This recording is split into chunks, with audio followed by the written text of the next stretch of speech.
Menteri Pertahanan Datuk Seri Muhammad Khalid Nordin menjemput Indonesia secara rasmi untuk menyertai Pameran Maritim dan Aero Angkasa Antarabangsa Langkawi 5 2025. Kementerian Pertahanan menerusi kenyataan memaklumkan undangan itu dizahirkan selepas pertemuan Muhammad Khalid dengan rakan sejawatnya dari Indonesia, Jafri Samsudin, dan delegasi yang mengadakan kunjungan hormat di Wisma Pertahanan di Kuala Lumpur.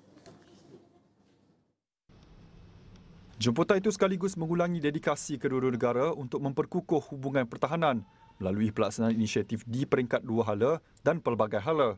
Sementara kunjungan hormat itu merupakan bukti komitmen yang tidak berbelah bahagi antara kedua-dua negara dalam memupuk kerjasama kukuh demi keamanan dan kestabilan serantau.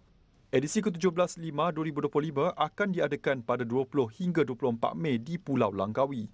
Kenyataan memaklumkan pertemuan itu juga mencerminkan hubungan erat yang telah terjalin antara Malaysia dan Indonesia melalui hubungan diplomatik serta kerjasama pertahanan kedua-dua negara.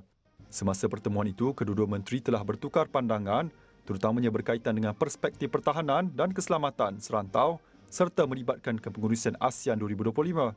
Turut dibincangkan jawatan kuasa sempadan AM Malaysia-Indonesia ke-44 GBC Malindo ke-44 yang dijadualkan berlangsung di Malaysia dalam tahun ini dalam menangani cabaran keselamatan serantau secara kolektif.